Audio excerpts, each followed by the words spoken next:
Yeah, hello and welcome to another update video. In this video, I'd like to analyze Ergo Tether. I'm using the CoinEx chart here. It has most of the information compared to the KuCoin chart, so that's why I analyze it. The idea of this is to analyze Ergo from a more objective point of view, without any bias. So we're going to take a look here at the chart from an Elliott Wave point of view, but also we take a look at support resistance levels, price targets, volume profiles, indicators. So let's start with the overall Elliott Wave analysis. So we can see that the Ergo chart here produced a wave 1 to the upside in May 21, like so many other cryptocurrencies.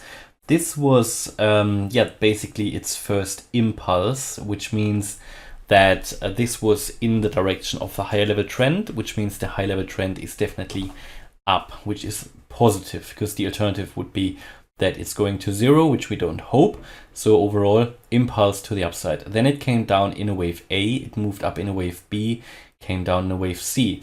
This ABC move is what we've seen on various cryptocurrency charts. It is in a wave 2 at the moment. So you can see that down here, a wave 2. So what you have normally with the Elliott Wave method, you have a 5-wave move structure, a 1, a 2, a 3, a 4, a 5. And you can already see that we have done here the wave 1. We probably are sort of towards the end of the wave 2. So basically on this profile here that I've just drawn, we are basically somewhere here. So just before finishing the wave 2, maybe we finished it already. We're going to take a look at that. But then the next wave up would be, in the most simple pattern, would be a wave 3. So the wave 3 would normally be the most bullish wave. So we can calculate the price target for that already. And let's start to do that. We start here at 0 because this was the first impulse to the upside. We go all the way up to the high of the wave 1. The all-time high here was around $21. And then we're going to go down to the current low. This might shift a little bit, those price targets for the wave 3, depending on how low we are going to go. But let's say, okay, we may just keep it safe. We go a little bit lower than we currently are. And then we would have a price target in a wave 3, which should be the breakout wave after or in the next bull run, whenever that might start. Timing is very difficult to forecast. That should take us to at least $35.50. That is the minimum target for a wave 3. Prerequisite for that, or the absolute need for that, is that we make a new all-time high. Only then we can obviously reach that target, and then it can be a wave 3. A wave 3 would normally reach the 1.618 Fibonacci extension level of the wave 1. That is normally the minimum. You can expect it also goes higher. Its next target would be $43.50 and maybe even the $56 level. Now, this is definitely a nice return from the current level. However, bear in mind, it is a smaller market cap crypto, and especially in the current time, smaller market cap cryptos are definitely higher risk. But yeah, don't expect this move in a wave 3 to move in a straight line. It will be up and down, it will be messy and muddy and whatever. So, however, this is sort of the long-term target in a wave 3. Bear in mind, after a wave 3, so let's say we sketch it out, 1, 2, 3, you get a wave 4 to the downside and a wave 5 to the upside.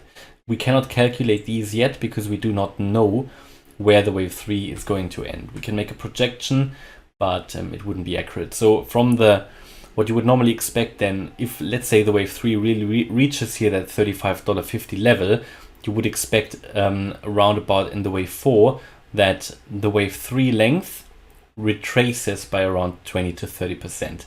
That would then be sort of the area where we can expect the wave 4 to reach into, and we can just for fun calculate that here as well. So that would then take us here sort of into the region between $22 to $18 again in a wave 4, and then we have a wave 5 to the upside, which should make a new all-time high. So now we've looked at the future projection, assuming that Ergo will survive the current bear market, which I hope it will, and assuming it will make a new all-time high in the next bull run. So, but let's take a look at where we actually are in more detail. So wave 1, wave 2, ABC. Within the last wave, we are in the C wave. And within the C wave, a C wave has 5 waves in a most simple form. We've got our 1, 2, 3, 4, 5 here. and we are currently in the fifth wave. So a wave 4 was created here at the sort of peak of the wave 4 here at 557. That was middle of April, or no, beginning of April, and then we have come down here in a fifth wave. Now again, this fifth wave we can also count again in various sub waves. So again, you have a 1, 2, 3, 4, 5, and this is what is so interesting at the moment. So we can label that as well. We had basically here. Again, I give it another color so we can see that. That was a wave 1. Moved up here in a wave 2. Came down in a wave, what I would believe is here, wave 3. Then we had an A, B, C in a wave 4. And then we have here a 5-wave move down. Yeah, and key question now is, you can already see, is that fifth wave complete? Because if it is, there's a good chance that we now start to move higher. However, there's a few concerns around that. So if I go to the 1 hour chart, we might see it in a little bit more detail. So can we count 5 waves here? I would have my problem with that. So we can certainly count a wave 1, we can count a wave 2, we can count a wave 3, we can count a wave 4, but I cannot really count a wave 5, because we, let's just draw that out. 1, 2, 3, 4, 5. Possible, yes, but I don't know if you've seen my other videos about ADA and Solana. The problem I have here is that the wave 5 did not go below the wave 3 low. So that is what we would have needed. So the wave 5 should have come below this low. So below $1.82 basically. It didn't. Now, you can still count this as 5 waves complete, but it's more of an exception really, because having wave 5 complete normally means we need to make that lower low in a downtrend. Yeah, so ideally you want to see one more lower low. If we count it like that, it would be a so-called truncation, which would indicate that, yeah, we don't need that lower low. It is normally happening in a scenario at the end of a wave pattern, like in this case, but it would also mean there is so much upward pressure in the market that the wave 5 just couldn't push to the downside that much. And what we can see here, normally you can justify a truncation count, but only then the price needs to really push up. Now, this is everything but not pushing up. This is actually a fairly corrective wave pattern. So my primary expectation is that we will go below the 182 level and that we will make a lower low. That is currently how I see the market, no financial advice. So that here, what we are doing here is only a corrective move at the moment, and we will come down once more lower. That is currently what I see. There is a slight chance now that the low is already in, because we have made a lower low here compared to the 12th of May, but still the very lower level wave count would need another low, okay, in an ideal scenario. We can also, so this is basically here the Elliott Wave count projection. We can calculate the target, by the way, for this fifth wave down. So we take the length of the wave 1 and we add it to the wave 4 high, and then a target would be the 100%, 1-to-1 ratio basically, and that would be at 164. That would be a target. If we go below that, the next target would be the 1.618 extension level at 135. So bear that in mind. Should we, for whatever reason, even though I find it very unlikely, break out to the upside, first of all, we will need to get above the previous swing high at $2.10. If we go above $2.10, I would find it quite likely that the overall downtrend, or at least I would consider it more seriously, that the overall downtrend here is already over. This is a structurally very important level, and it would get much more likely that the overall downtrend is over if we actually make it above this wave 4 high here, which would be actually at 276. So there's quite a bit of a way to go until we really can consider that the low is in. But these are important structural levels. So this would really be an important confirmation above $2.76. And if you heard about the price targets here in the beginning, then you know that this would still be super, super early, because if we zoom out, yeah, look at where we would be. We would still be very, very much in the beginning. And then on the way up, another structurally super important level would be that $5.50 level, or 5.48, that wave 4. It's always important to cross above a wave 4 in an uptrend again. These are normally very important resistance levels. So, and this is key, yeah, to go above that level, and then I think we have further upside potential all the way up to here. This sort of cluster around $10.50. That is very important as well. And from here, we can then move to the high of the wave B, also very relevant at $19.20. So these are sort of the key resistance levels on our way up. Let's take a look at where we actually are in terms of the, so we looked at the Elliott waves, we looked at the price targets. Where is actually, so we just looked at resistance as well. Where would actually be on the way down? So I gave you price targets for ending that correction, but where would be other support levels as well? So we can do that by adding the VPVR to the chart, historical volume.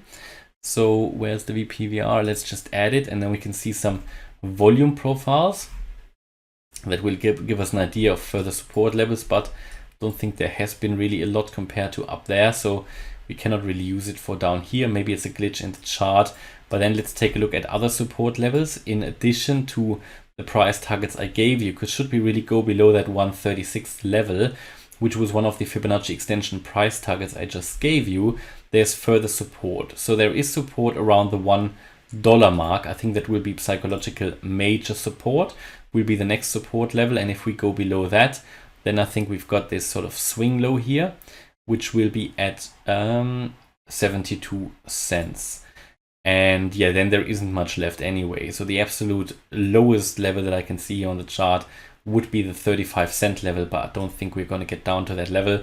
This would be really the absolute worst case, but I don't think this is in any way realistic. My view is that it should turn around at the latest at one of those price targets I gave you for ending that wave 5, which would be either 182 or 164.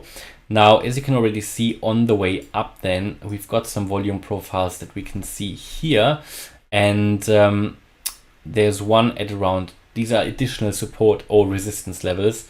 There's one at 245, there's one at 325, and there's one around $5. Yeah, so this $5 one matches pretty well here, the 550 level that I gave you, the peak of the wave 4 here.